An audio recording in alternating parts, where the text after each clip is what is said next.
Your cat could be dehydrated right now, and you'd never know it. Because cats don't show thirst the way dogs do. They don't pant, they don't beg for water, they just quietly start to shut down. And by the time you notice something is wrong, the damage has often been building for months. In the next few minutes, I'll show you exactly what happens inside your cat's body when they don't drink enough, step by step, organ by organ. And there's one sign that almost every cat owner misses completely. We'll get to that. But first, you need to understand something most people never think about. Your cat is still, biologically, a desert animal. Thousands of years ago, your cat's ancestors lived in the dry, arid regions of North Africa and the Middle East. Water was scarce. Prey was their main source of hydration. And that ancient programming is still running inside your cat today. A wild cat eating mice or birds gets roughly 70 to 80% of their daily water from food alone. Their kidneys evolved to conserve water with extreme efficiency. Their thirst drive is naturally low. This was a brilliant survival strategy in the desert. But in your living room, it's a ticking time bomb. Because most domestic cats today eat dry kibble. And dry food contains only about 10% moisture. That's a fraction of what their body expects. So here's the math that changes everything. An average cat needs roughly 200 milliliters of water per day. A cat eating wet food gets most of that from the food itself. A cat eating only dry food might need to drink 5 to 10 times more from their bowl to make up the difference. But their instinct is telling them they don't need to. And that's the trap. Now, here's what actually happens when your cat stays in this low hydration state. Not for a day, but for weeks, months, years. The first organ to feel it is the bladder. When your cat doesn't drink enough, their urine becomes concentrated. Minerals and waste products that should be flushed out start to build up. Over time, this can lead to crystals forming in the urinary tract.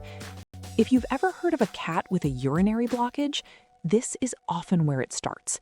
And in male cats especially, this can become a life-threatening emergency within hours. But most people never connect it back to water intake. The second system to suffer is the kidneys. Your cat's kidneys are already working harder than most mammals' kidneys. They're built to conserve every drop. But when there's chronically too little water coming in, the kidneys can't flush toxins efficiently.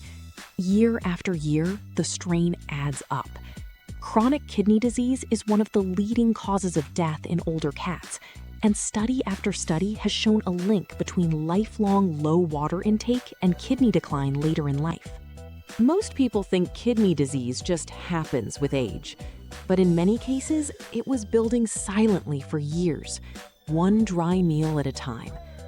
And this is where it gets personal. Because there's a third effect that almost nobody talks about. Dehydration changes your cat's energy, mood, and behavior. A chronically dehydrated cat may seem lethargic, less playful, less interested in their surroundings. Their coat might look dull, their gums might feel slightly tacky instead of smooth and wet. And most owners just think their cat is getting older, or lazier, or just being a cat. But sometimes it's not personality. It's dehydration. So how do you actually know if your cat isn't drinking enough? Here are the 5 signs most owners miss. 1. Your cat's urine is dark yellow or very strong smelling. Healthy cat urine should be light yellow and relatively mild. 2. Your cat uses the litter box less frequently. Fewer bathroom visits often mean less fluid moving through the system. 3. The skin tent test. Gently pinch the skin on the back of your cat's neck. In a well-hydrated cat, it snaps back immediately. If it stays pinched for even a second or two, that's a red flag. 4. Dry or sticky gums. A hydrated cat's gums feel slippery and moist. Tacky gums are a warning sign. 5. Low energy or reduced appetite. This one is tricky because it overlaps with so many other things. But combined with any of the signs above, it points clearly to dehydration. Now, before you panic, let me tell you something important. This is one of the most fixable problems in cat health.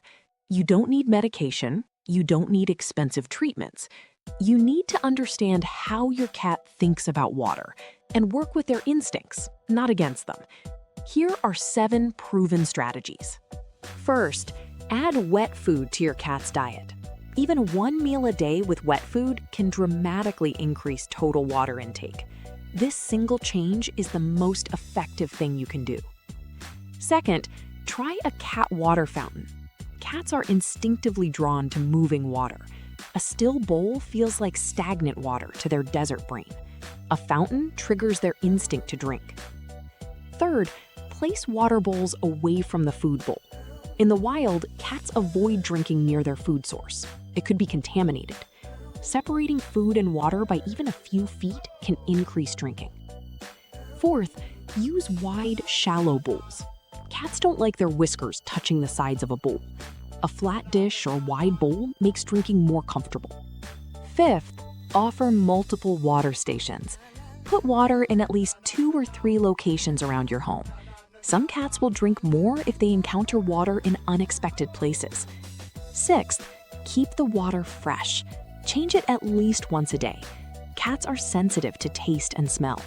Old water is less appealing than you think.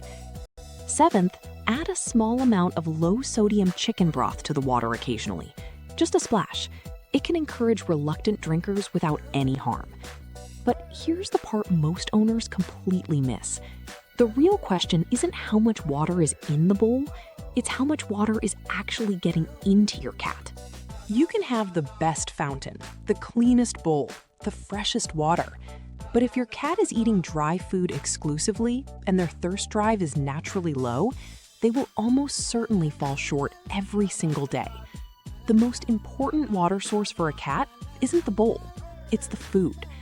That's not an opinion, that's biology. If you watched our video on what really happens when you feed your cat wet food, this connects directly. Hydration and nutrition aren't separate topics, they're the same system. And once you understand that, you stop worrying about whether your cat drank enough today and start building a feeding plan that hydrates them automatically. Your cat can't tell you they're thirsty, but their body is keeping score every single day. Now you know what to look for and what to do about it. If your cat does something specific around their water bowl, ignores it, plays with it, stares at it, tell me in the comments. I read every single one.